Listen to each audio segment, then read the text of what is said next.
You're listening to What She Said, a podcast for bloggers and creatives hosted by me, Lucy Sharif, a freelance journalist living in London.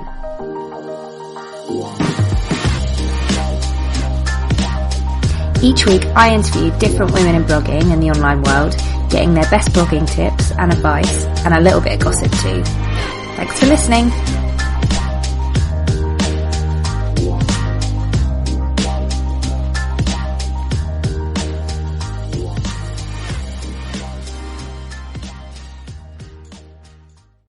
Hello and welcome to another episode of What She Said.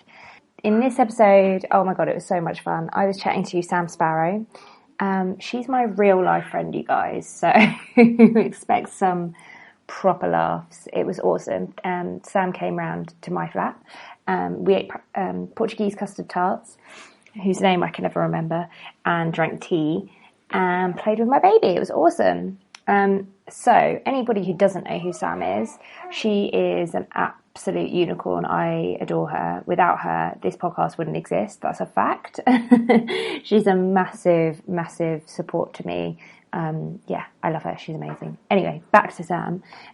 She's really interesting because she's been blogging for years and years and years under various different guises, and but at the same time, she's kind of a new blogger because she switched from her old blog, which was kind of a magazine which she ran with her best mate Lea Rice, to her travel blog, As The Sparrow Flies, which I think is less than a year old.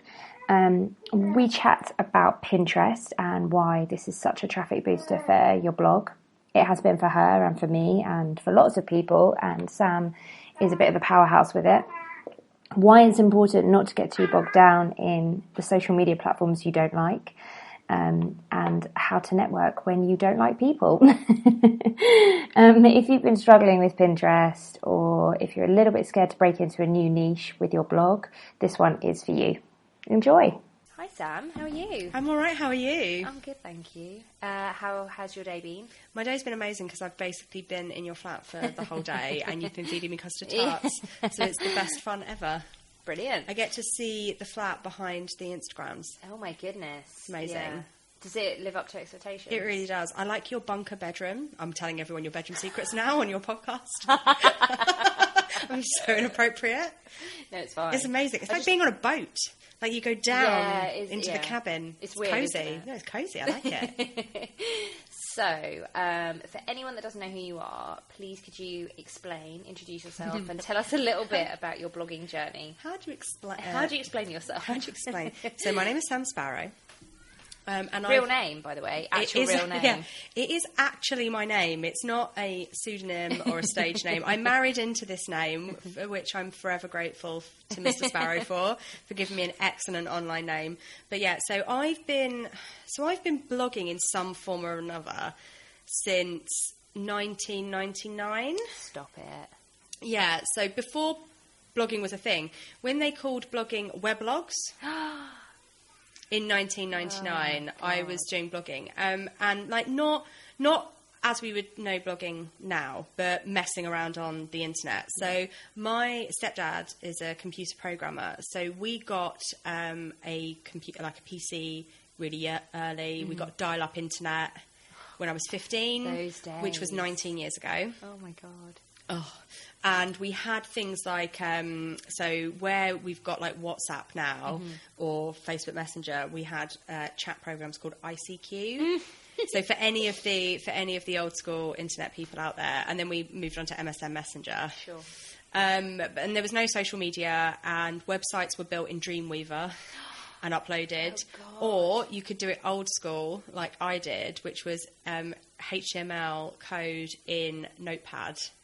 And then, like, somehow, I can't even remember how we did it, like, you convert it and upload it. So I had, like, a free site, you know, you could buy them off, like, GeoCities and all of that. So I had one of those I built, like, really weird websites. I got my own domain name for a birthday present. And when I went to university, I had my own website, which was samstars.co.uk. And I used that just to, like, randomly, like, write about stuff at uni. Like journaling. Yeah, and then I realised that there was a lot of stuff going on at uni that I didn't want to write publicly because that was the place that my parents went to. Yeah. So I got a live journal, a private live journal, which all the emo kids did. Yeah. Pre-MySpace. Oh my God. Live journal. Live journal was the thing, and you'd have like a few people on live journal. So I did all of that, and then I graduated and completely dropped out of the online world because I had a job that didn't really require online. When I first started work, there was no social media. Social media did not exist when I first started work. And I was doing a very like non-online job. I worked for a charity. And it's only so I joined Facebook in 2007, but never really saw that as a opportunity. It was just a way to post piss pictures with my mates and keep in contact with people that I'd graduated with like 3 years ago. And I think it's only when Twitter came around that I started to see the potential. And I was quite a late joiner to Twitter. So I got married in 2009, and then I realised I was in a really boring job at that point, and the only thing that had been keeping me occupied was planning my wedding. And then Twitter came along, and I was like, oh my God, there's a whole group of people in the world that I can just tweet out to in the ether. And I used to do things like live tweet The Apprentice. I remember you telling me about that. And like I got so many followers through doing that, just because I'd rant or be quite witty online about The Apprentice. Yeah, you should follow Sam Sparrow because she live tweeted the general election also, which made my life. I did have a disco nap at like 3 in the morning. Woke up to watch Boris win. When I woke up. You woke up, so we tagged in and tagged out. Yeah, so I had a disco nap. Every now and then the mood takes me to be a little bit acerbic on Twitter. But yeah, and it was through Twitter that I started to see people were sort of blogging again. And so I was writing blogs. Like I did dabble in a knitting blog on Blogger called Pearl About Town, but Pearl spelled P-U-R-L. Nice. For Pearl, yeah. But I didn't really knit very much, so that didn't really go anywhere. So, you know. So then I started this blog called All Things... Well, it started off as cakeandlife.wordpress.com. And then when I bought my own domain... Because I was basically just taking pictures of cake. Yeah, which is life. Yeah, and writing about my life. And so then I changed it to All Things Good and Proper. And like bought a domain. And I was tweeting still about cake and life, but also I worked as a volunteer manager for years. So I was tweeting about the state of volunteering. So it was kind of a bit of a professional blog. And through that, my career started to really take off. Like people would know me through like the charity world circuit. I used to get picked up in like Third Sector magazine, which was like a sector magazine for volunteering. Get phoned up to ask my opinion because I was blogging about it. An expert. Yeah, and like I was blogging about things like when Bob Crow said that made this really awful comment about volunteers when he was like going on strike again with the RMT, and I wrote like a big like ranty piece about how volunteers can change the world and blah blah blah. All like boring stuff, but that's what I was writing about. Yeah. But I then sort of changed jobs, or I got a little bit disillusioned with that part of my work, and the kind of passion for blogging started to wane again, and I found it came in fits and starts with, you know, if there was something that I cared about, I would write about it. And it was at that point that I met Lea, who I've spent the last 6 years co-editing and co-hosting podcasts with. And we set up a podcast and a website, first of all called the High Tea Cast, and then merged into what was Unsorry Magazine. And that's when I kind of found my passion again, because I had a new pal to do it. We actually met through being on a podcast together. Yeah, so we were like definition of like millennial goals of like meeting your best mate on a podcast. Like, oh, cringe, make me die. But, you know, like absolutely doing all that. So, and I didn't really know anything about what we would now consider to be professional blogging or podcasting. So it was all self-taught. We were bumbling away. We went from us just blogging about random stuff to setting it up as a magazine and having lots of people that we'd met online, like writing pieces for us. So it would be like feminism or lifestyle. We did beauty for a while. We had a sex column, which meant we kept getting offered dildos in the post. Wow. Good fun, you know. Test this dildo. We went to an orgasm workshop. I remember you saying for the podcast. You know, like we did. And you were super successful as well. Like you're talking it down like it was just a hobby kind of website. No, you were super it was successful, especially as podcasters. Yeah, you were two of the only big female podcasters in the UK. Yeah, so 6 years ago, no one had a podcast. Like crazy American dudes had a podcast, or the BBC had a podcast. Yeah. And so we were like just Desert Island Discs and Nerdist. Yeah, basically that was all that was on. That was all that was on the iTunes. So we were one of the first. I don't want to say we were the first, but we were definitely amongst the first kind of young... In the first wave. Yeah, UK females doing podcasts. And we experimented with formats. We won a couple... Well, we got shortlisted and were in the top 10 at the European Podcast Awards, which are now defunct, sadly, for a couple of years. And essentially, it was just me and my best mate chatting. Like, we didn't really overthink it, but people really liked it. And it really kind of made me realise the power of, like, audio. And connecting with audiences, because I've never been interested in vlogging because it's too much effort, whereas actually podcasting is far less effort for, I think, bigger payoff. So I've really enjoyed it, and we were really successful for a really long time. I mean, successful in the sense that neither of us ever had any grand plans to take it full time, and it was your part-time. It was our part-time gig. Like, I work full time, but in terms of success goes, like, we were pretty successful, and we earned a bit of money on the side, and we made great friendships, and we considered that the content we put out was great. But Unsorry Magazine has kind of gone on indefinite hiatus now, earlier this year, and I knew that Unsorry was starting to kind of run out of steam, and both of us were kind of looking for new challenges. So at the beginning of this year, I decided to start a new blog, which is kind of what I'm doing at the moment, which is another amazing pun, because apparently that's all I can do when coming up with website names. So it's called As The Sparrow Flies, and it's about travel. And that's really how we sort of kind of met and connected, because I'd been reading your travel blog for a long time, and then just aggressively friended you via Instagram stories. So I've been doing that travel blogging for about 6 months, so I'm kind of relearning everything all over again kind of like about blogging. A new travel blogger, which is also kind of bonkers. It's an oxymoron, really, because you're a new travel blogger, but you've been blogging since before blogger. I'm like an old... So it is really, really weird, because I've never been... So, like, I've been doing this forever, and sometimes I think back and go, oh my God, if I'd have taken this seriously when I was at university, like, and really tried to learn and really, like, grown... Like, I would, like, be a millionaire and have a townhouse in Hove by now. Like, I would be the millennial Zoella before Zoella was Zoella. You would be Emma Gannon. Yeah, I might be. No. Maybe not. Maybe not. No, I'd be a more sweary Emma Gannon. Yeah. For sure. But, like, I think, like, I have been doing stuff on the internet, and mainly I've been doing it because I really geeked out about it. Like, I learned how to code a bit, and like, I like putting sites together, so that's where my obsession started.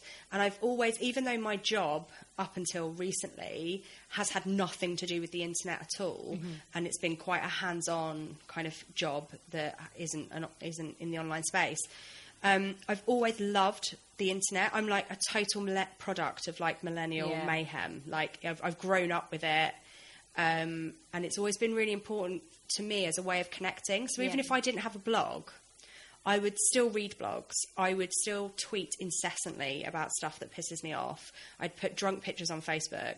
I probably wouldn't do Instagram, actually, if I didn't have a blog, because Instagram is annoying. It's like you're not... We'll definitely have to talk about that again. Yeah, but so that's I've been around for ages, but but I feel very new. Yeah, I feel like the new kid on the block again. What's that like as a new travel blogger? Because actually, you know what, we made friends actually through Instagram. Yeah, but we also now have quite a lot of mutual travel blogger friends. We do as well. So, how did you make those friends? I just stalked all of your friends and assimilated them as my own. I just looked at Lucy in a really creepy way. Just imagine a creepy, intense stare. If only we were filming this. Yeah, it would be really awkward. Send help. Yeah, I've taken a prisoner in her own home. No, I think so. It's been good and weird in like equal measure. So I think one of the things that I found with travel blogging is that the community, or certainly the community that I've stumbled into, the part of the community I've stumbled into, has been amazing and lovely and welcoming, offering support and advice and holidays. So, like, I went on holiday in May with Beverly from Pack Your Passport and Sophie from SophieCliff.com, and I'd never met... Also friends of the podcast. And I had never met them in real life before. We did this weird Love Actually, like, style meeting at Amsterdam Airport, and that could have been a total disaster, but turned out to be absolutely phenomenal. Start of a beautiful friendship. And so, like, in many ways, the travel blogging community has massively embraced me and hasn't been, I think, in other niches, it can be a bit like, oh, get off my lawn. Yeah. But everyone's like, there's room for everyone. Yeah. In other ways, it's been like climbing such a massive mountain, because actually I think travel blogging, it's really easy to start a travel blog, because if you go on holiday and take pictures of it and want to write about it and put it online, then essentially you're writing a travel blog, right? But they're like, I think the people that are doing phenomenally well in the travel blogging world and that have been doing this for years, in many ways, even if you don't want to live that life, it feels quite hard to kind of carve out your spot. Yeah. Because like, well, why would someone read my guide to eating brunch in Amsterdam when they could read 25 other, you know, and I'm not the kind of person that would Google places in the world, find there's not much content, and go to that place. Yeah. Because I'm not a professional travel blogger. I go to places that I really want to see, or there's a good holiday pirates deal. Yeah. And then I write about my experiences. So I think sometimes that can be quite difficult. A bit more daunting, do you think? Yeah, I think so. Like the kind of writing I was doing before, I was writing a lot about feminism. I was writing about lifestyle. I was, you know, I was writing about my life and my experiences. And I guess I'm still doing that with the travel blog now, but with that added thing where people are going to find my content through searching for a destination. Yeah. And sometimes it's made me really overthink. Oh, really? When it comes to maybe travel planning? Yeah, when it comes to travel planning or like writing. So I've got a standard format that I write for my city guides because that's how I would have liked to, when I was Googling, how I would have liked to have seen the content, because it's how my brain works. Yeah. And I guess I have to rely on the fact that there are other weird people in the world whose brain works like me and wants that kind of stuff. And I think, you know, that can be quite daunting, because who wants to read about bloody, I don't know, Paris again? Like, do you know what I mean? Like, there are so many... Coming up with fresh angles to travel content can sometimes be quite difficult, but you do it really well. Thank you, that's lovely. Well, I think the proof is in the pudding. For a blog that's only been around for 6 or 7 months, you had an online presence already, but essentially you were starting from scratch. Yeah. But actually you're doing really well already. So I think that just proves to any other bloggers out there that if you think no one's going to read just because you don't feel like you've got a fresh angle, you have. Yeah. Just write it. Yeah, because and I think as well, you know, I've been really honest. So like I did write a Paris guide, a first timer's guide to Paris, but then I also wrote a companion post which was, I thought Paris was shit. Yeah. Quite an unpopular opinion, as it turns out. Beverly also wrote a similar post after me. So it turns out that's why me and Beverly are kindred spirits. Yeah. But, you know, like, I've been quite honest about my opinions on places, or how I see things like a tourist. Yeah. Because that's what I am. Yeah. So I don't have any problem with that. So, yeah, so I think, you know, coming into a new kind of niche has felt like, you know, there's some respect there for the craft, for the people that have gone before me. And it's like, I'm just bumbling. Sometimes it feels like I'm just bumbling in with my pictures of salmon and egg on toast from Amsterdam going, oh, here, look at my blog. And then also there's that weight of expectation. Yeah. So I think, like, there was an expectation that the blog would be good anyway, because I'd been blogging for years. Yeah. And that's not always the case. Luckily, people have quite liked it, so... Yeah, well, they have. They have, definitely. Like I say, the proof is in the pudding. So I know the answer to this, and it's something that I talk about quite a lot, that everybody should be doing, and I really hate saying should, you should do this, but Pinterest. Talk to me about Pinterest.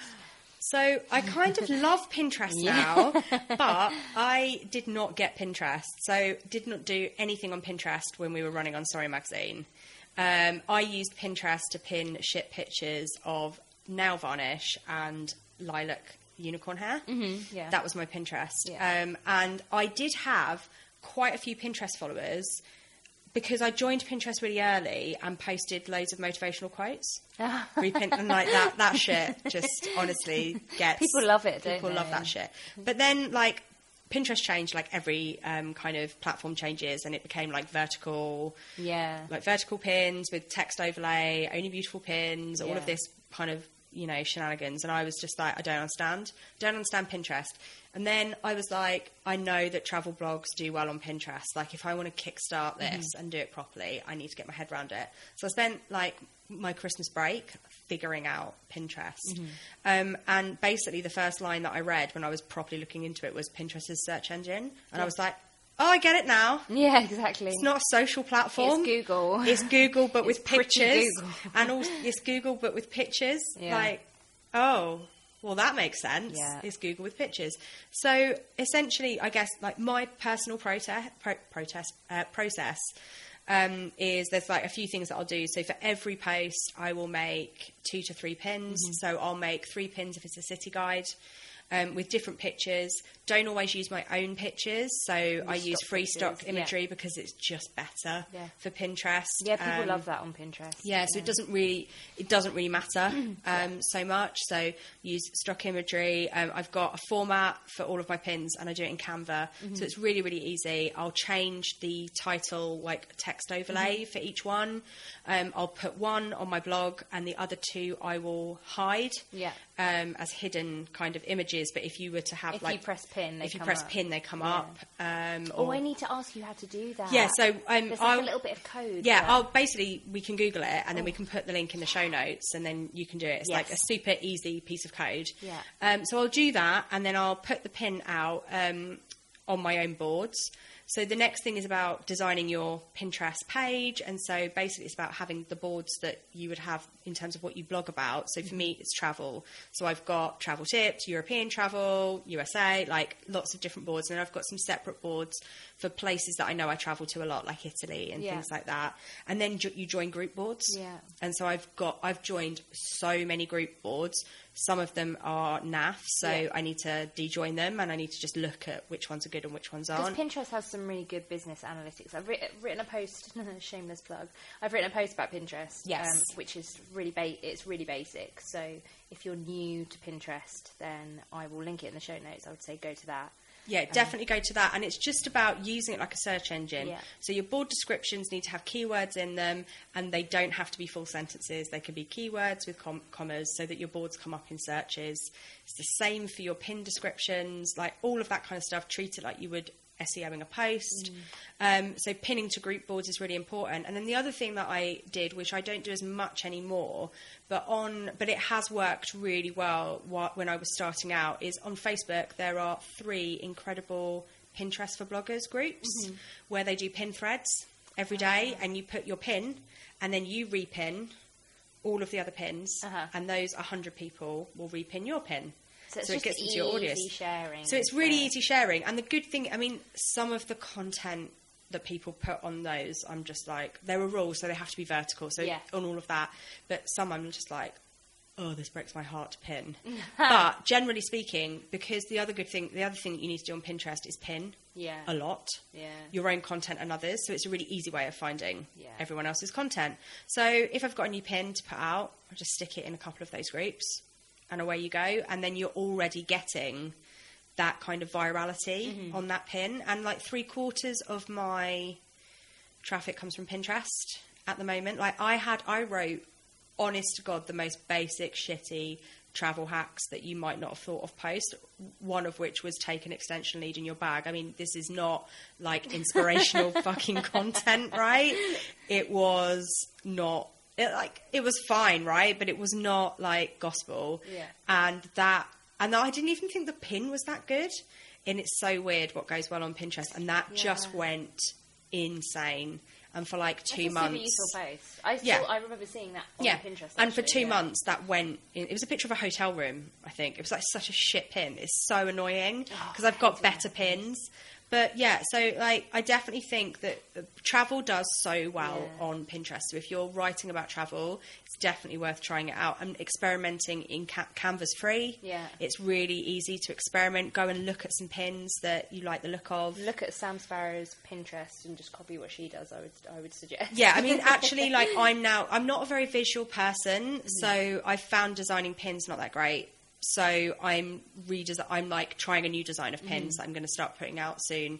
because I know that my pins are not as beautiful as other people's. I have a tip for that. Mine also aren't, and I'm not very good at any kind of graphic design, but I basically stole all of mine from Melissa Griffin. Well, I was just about to say, Melissa... I didn't steal them from her. She offers all this stuff up on her website. Yeah, so the one place I was going to say, so Melissa Griffin does a Pinterest course.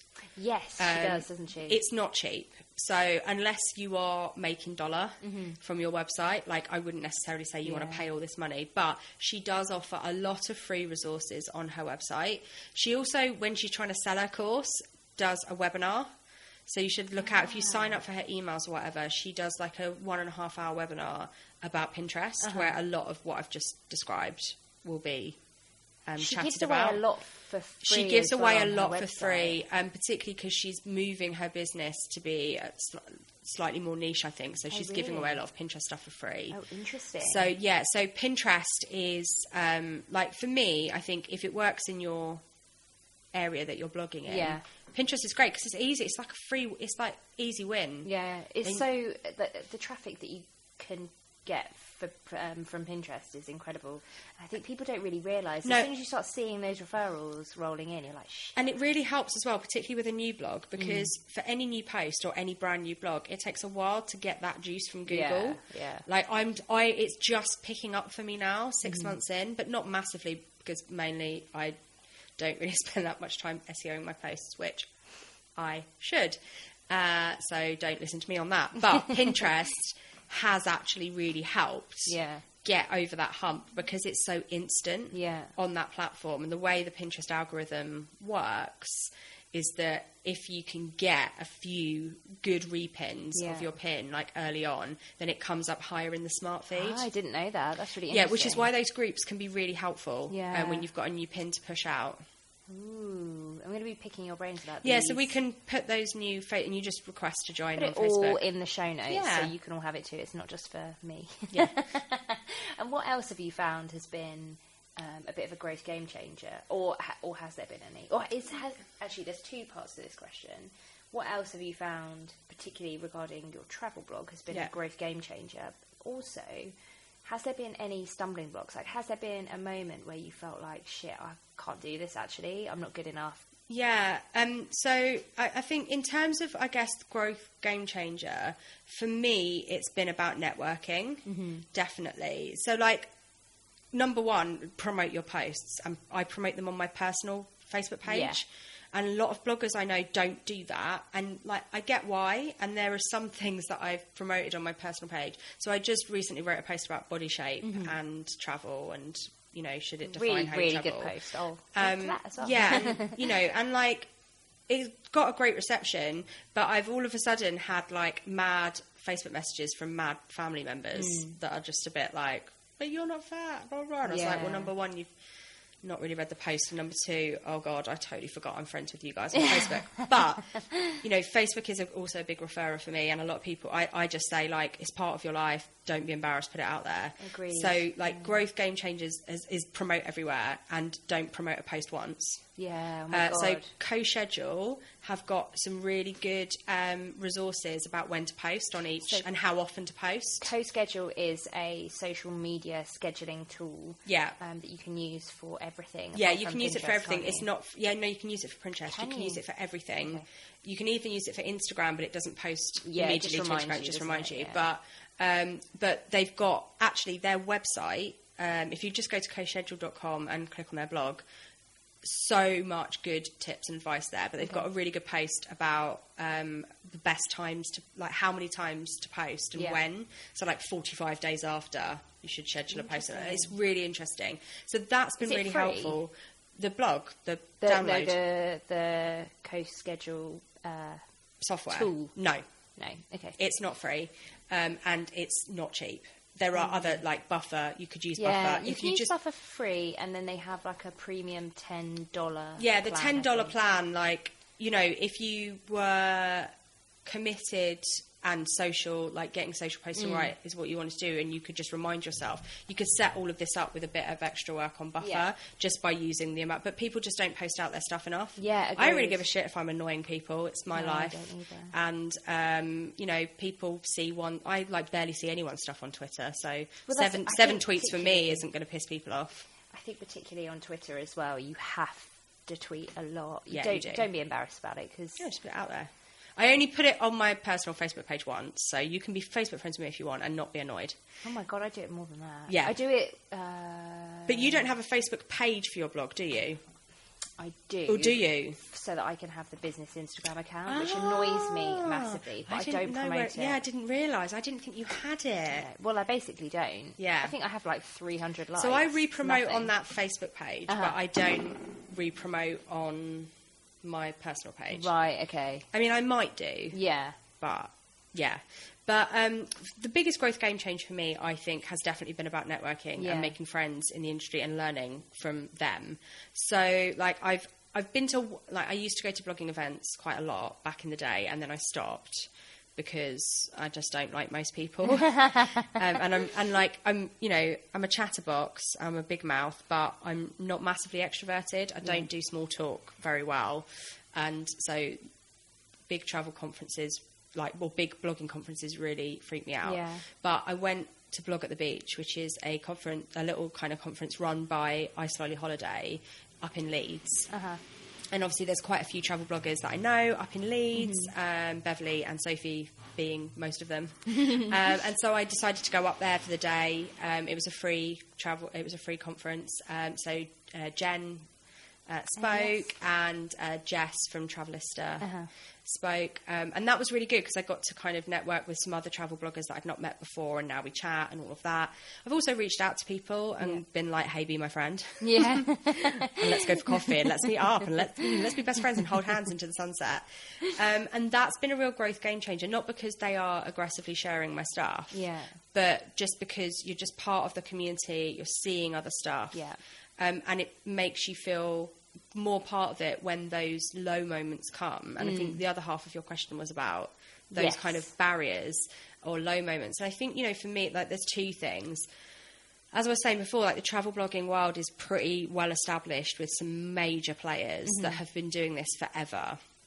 Now, I don't necessarily want to become a travel blogger full time, although increasingly I'm a bit like, oh, pay me to travel the world. Yeah, that sounds fun. But, it's not something that I'm aiming for.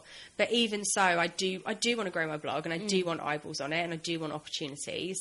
And so it can feel massively daunting. The other thing is definitely about photography. Because like I said, I'm not a very visual person. I'm more about writing, but travel blogs are nothing if they don't have photos. Yeah. And I've looked, so my photography is getting much better now, and it's not necessarily to do with the fact that I've got a decent camera. It's more to do with the fact that I'm starting to learn what I want shots of and how I want them, because I hate editing, so I kind of want them to be decent up front. Yeah. Because I hate editing, because I'm also don't want to learn Photoshop. I'm inherently lazy blogger, guys, but so sometimes it can be really hard to kind of look at people's insane photos of Iceland. And go, if I went to Iceland tomorrow, my photos would not look like that. I feel like they would. Because I feel like Iceland is definitely one of those places which is just so bloody photogenic. My Oslo photos were pretty good, actually, so that's not too horrendous. But I think their comparison is the thief of joy. Yeah, I was about to say, I've tried really hard to. I tend not to. I mean, I'm not a young blogger. I'm 34 now. I tend now to just not give a shit about what anyone else is doing. And so I'm only competing with myself. So if I'm disappointed with a post or I'm disappointed with a photo, it's because I'm like, I know that I could do better. Yeah. That's kind of Everyone it for me. Has their thing. Yeah. Everyone has their thing. Photography is my Achilles heel, and that's why I struggle with Instagram, I think. Because I cannot be bothered with a themed... Do you remember the days when we just posted shit selfies of ourselves? I do, and I did not like those days. Yeah, so... See, I'm an Instagram girl. You are. Yeah. You really are. You style your stuff, and I love it. I like all your... I like other people to do that. Yeah. But I think you have to enjoy it. Yeah. It doesn't all have to be styled, but if you do styled photography, you have to be into it because it has to be for the joy of the styling. Yeah. And I don't enjoy... that's not what I enjoy, like, at all. Like, that's why I much prefer taking pictures while I'm out and about, of landscapes or views and that kind of stuff. Food, maybe, to a certain extent, although if I have to move the plate around too much... Yeah. So we went to Amsterdam with Beverly and Sophie, and it was great because you're going with 2 other bloggers. So basically you can just get the table arranged and everyone just goes nuts. Yeah. So I would be the first to sit down because I'm like, I'm bored now. Oh, yeah. Like, and Sophie and Beverly are still going because they're absolute pros. Yeah. And I'm watching Beverly, like, fix her shot. She's an incredible photographer. She's got such an amazing eye for photography, and that is great for her, but there's not any part of me that goes, that's what I want to do. That's actually a really good tip that you've just popped out. Just cash. Golden, just cash tip. Yeah, just a golden nugget there from Sam Sparrow. Is that if you're not confident with composition, which I'm not, you're not, quite a lot of people aren't, I think it really frightens them. Look at what somebody else is doing. Look at how, if you can, look at how someone's framing their shot and see, just try and dissect it a little bit and see how they've done it. My photography's definitely improved since watching Beverly take photos when we were in Amsterdam. Like, I was really we went to this food market, and I just couldn't do it. And then we sat down with the gin, and I was looking at pictures, and I was like... I find gin helps. Yeah. As well. That's another top And tip. she was telling me about how she takes pictures. She was taking pictures of the bar through the people. Yeah. And I was just like, I'd never think to take that shot. I've never, number one... Orcs, let me put my camera in your face. Yeah. Hadn't brought my zoom lens either, so I was basically fucked. This is how bad I am at photography. But, you know, that it really, like, helped me watch her, and also gave me confidence because she's got her big camera. Yeah. She's just going for it and taking pictures. Do you think that's another thing then, is the kind of confidence piece of putting yourself out there? And I think people have a bit of an issue giving themselves permission to be what they want to be. Yeah, I agree so much. And I think it's been quite hard because, like, so my husband has got nothing to do with any of the online world at all. Mm-hmm. He's about as analog as it gets. Like, I set up the Wi-Fi and the Sky Sports in our house. Like, that's, you know, and that's cool. He has a Twitter account, and I think he's funny, but... yeah, that's about as far as it goes. And there is a level of frustration for me taking pictures of my food when we sit down in a restaurant, right? There's only so many you can do. Yeah. There's a level of frustration on his behalf when I'm trying to get him to get a good shot of me. You know, and that can be really, really hard, although I bloody hate it if he was a blogger. I just wouldn't be able to cope with it. It'd be awful. Yeah, I couldn't cope. No. Well, I had to get rid of Ollie when he was trying to blog. Yeah, you like hostile takeover of the blog. I love that. But you know, I think yeah, it can be really, really difficult to really feel comfortable. And I think I didn't feel comfortable at all until I went away on holiday with Beverly and Sophie, and we were updating our Insta stories. Actually, I did Insta stories, but wasn't doing live Instagram because I was having my dark, I don't give a shit about Instagram period. So I wasn't putting any photos on.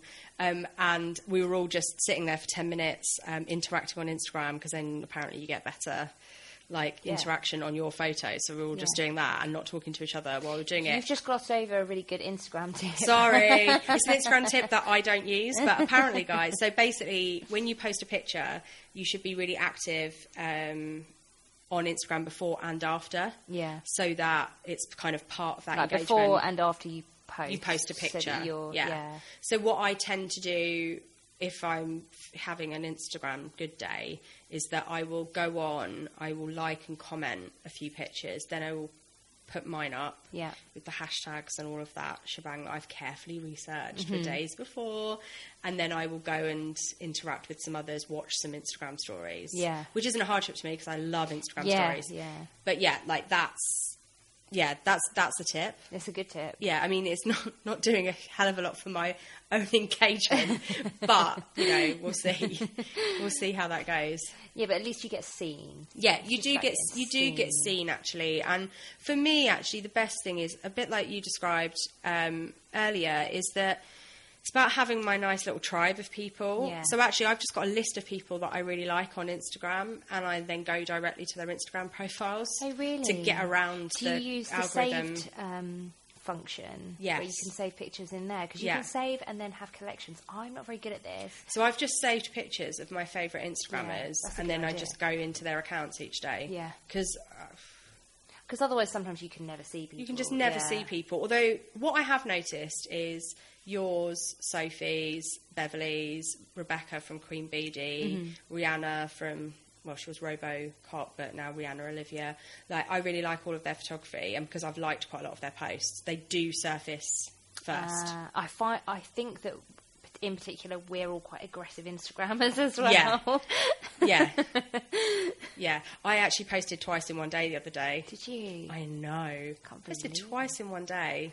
I've been doing it recently because I've been joining in on the Free Up My Insta campaign that Allison Sadler's doing. Yeah. Which I think by the time this episode comes out, in fact it will be over. But it's a really brilliant campaign where she put together 2 weeks of prompts, and they're things like smile and wild and adventure and just she was encouraging people to not give a shit about hashtags or fitting in with their theme or whatever, and just post something you want to post. Like, maybe even take a picture of something there and then something in the moment, and then instantly gram it. But I didn't do it quite like that, but it still gave you that license to... Gave me freedom to post things. Totally. And I posted a few pictures I never would have posted before. Yeah. And I posted twice in one day on two separate occasions. Oh, my God. Oh, my God. I know. I've posted so much in the past week. So I've heard, like, really good tips is, like, to post 3 times in one day to help you get engagement. But I would just run out of... give a shit, as well as photography and that. I guess, like, another thing for me is, like, this is supposed to, I have a full-time job that's quite hard. Like, before I started the job I'm in now, and before I started the As The Sparrow Flies blog, I set up my own social enterprise as part of a charity, and I was working 60-hour weeks and every weekend to get that off the ground. So I had not a lot of space in my life to care about this stuff anyway. And then I started this blog because I'd started a new job that I finally had my life back. And for me, part of this is of course I want it to be successful. I'm an ambitious person, but I also want it to be a wonderful hobby. And if I spend too long thinking about algorithms on each, and it is different. You've interviewed people for whom it is their full-time job and their business, and you do need to care about algorithms if you want to make money out of this kind of stuff. But I also think that if the only platform that you've got any control over is your blog and maybe your email list.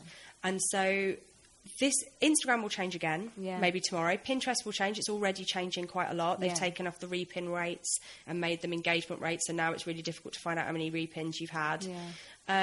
Twitter is going to go algorithm soon, and that's just going to really annoy me. Already your timeline, your feed is not chronological. No, and I'm going to swear about it a lot when Twitter changes, because I will be so pissed about that. But, like, that stuff is not in your control, even if this is your business.